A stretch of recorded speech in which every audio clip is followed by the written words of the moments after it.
I decided to keep this uncolored in because for simplicity's sake, and to show that it's owned by Vietnam.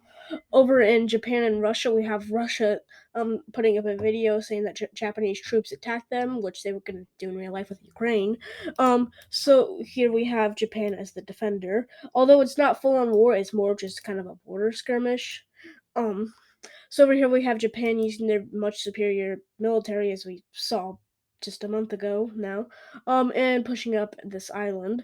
Um, they're eventually able to completely cut it off, split it into two as well.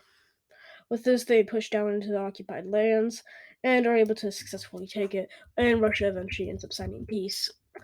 Um, Over in Ukraine, we have the situation finally being settled, and after some help with foreign powers and also Finland declaring war on Russia, which leads to around this territory being taken, and after the capturing of St. Petersburg and Ukraine finally being able to push Russia out of the war, make advancements into Belarus, and then eventually with the Baltics forming up together to push into Russia, using the help of foreign powers and taking Kaliningrad. That was a lot to take in, I know, but I wanted to keep it simple. We have Russia eventually finally signing peace, making Eastern Europe holy again. They're also do this in part with the Vatican sending 9,000 grenades. They actually did that. Don't believe me? Look it up. So over here we have a Baltic Union being formed, with them also being separated into states. We have Lithuania getting Kaliningrad because, history and stuff. Not Germany kind of had it, but it's more Lithuanian than that. Yeah, it used to be German, but now it's Lithuanian, and somehow it came into Russia's hands. I would recommend watching History Matters video on it. Belarus gets really screwed up by Ukraine and the Baltic Union, being basically nothing, and Minsk being right next to the new Ukrainian Empire. Ukraine decides to adopt its old flag and puts the insignia on it as well, because that's just the right thing to do. With this, we see Russia and Belarus decide to unite so they can have a little more land, and Russia has assigned peace to Georgia as well. We have Ukraine becoming very thick as well as them getting Crimea. So I'm going to be drawing a very nice and thick Ukraine. That looks glorious. Actually, let me fix that up.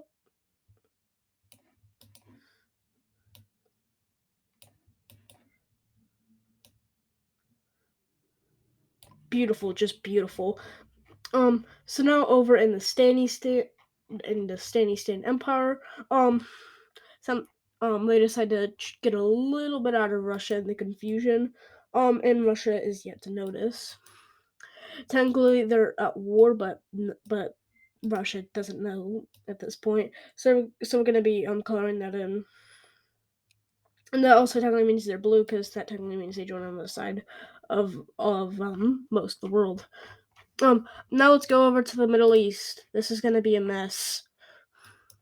So with this, we have Yemen deciding to declare war on Oman to hopefully make it into Yemen. With this, remember in the Middle East, if one country gets declared war on, it's a whole chain reaction. We have Oman on the blue team. The UAE joins in, as well as Qatar and Benin. I can't believe they're that close.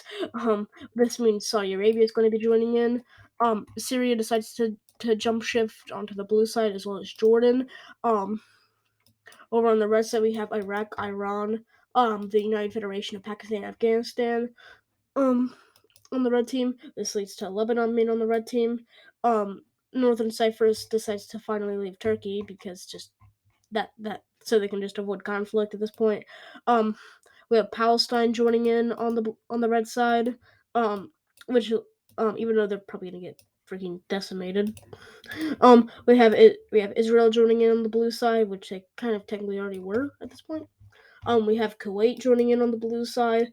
This is why is the Middle East this complicated? Like seriously, we have Turkey joining in on the blue side. We have Azerbaijan joining in the blue side as well as Georgia. The Armenia decides to stay completely neutral. I have no strong feelings one way or the other, says Armenia. So now things are gonna get messy. We also have Syria deciding to leave the war after Turkey joins in. And the country is eventually just split in half. Although because they're split in half, this means that one side's going to be supporting the blue team and the other is going to be supporting the red. We have the southern Syria deciding to join the red side, with northern Syria deciding to join the blue side. Um, with this, after the new alliance between Cyprus and Turkey is formed, which I think on this map Cyprus is here for some reason, or it's just not even on this map. That would work too, I guess.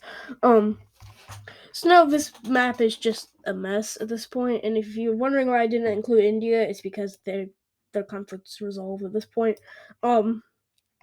So let's go over to the main one that started this war, this being Yemen. Quickly, Saudi Arabia moves its forces down and connects with Oman and UAE forces as well as Qatar's, and they start to push down into Yemen and they split it into two. Oman sends in a deep spearhead right through it, and then multiple naval invasions all fail between Iran and the UAE. Eventually, Yemen is captured and the borders are redrawn. Now, I'm gonna make this look really good. You're gonna see this. So now it's gonna be completely split between Oman and Saudi Arabia. With this, we have Oman getting most of it, while Saudi Arabia gets a nice deep in. This means Yemen, because Oman is at the center of it.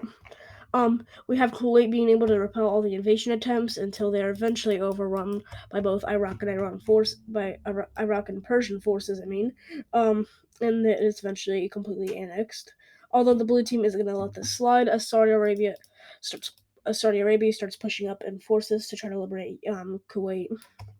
We also have them fortifying the borders with the enemy countries.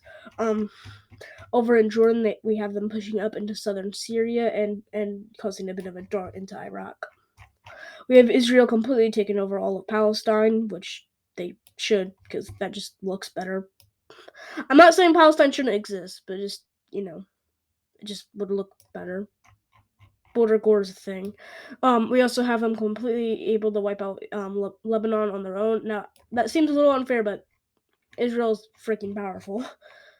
We have Cyprus sending in all their troops to Turkey and northern Syria, with Turkey starting to push down into Iraq. We have Azerbaijan using the power of national anthems to get pretty deep in Iran, while Georgia starts sending troops in to help the advancement into Iran. Persia's getting pretty worried, so they decide to split their troops between their border and Iraq's border. We eventually have the Syria situation being settled after a blue team victory, which leads to, and the country is finally reunited. This leaves Syria to just not be in the war anymore because they're pretty tired of it. They've been in it forever at this point. We also have Cyprus decide to just become a support country because that's just easier. I'm not even sure if that's Cyprus on the map. Jesus. This gives a little bit of hope. After the United Federation is able to start making pushes into Al Yemen. Al Yemen is able to eventually set up a front line. That's gonna get hard to say eventually.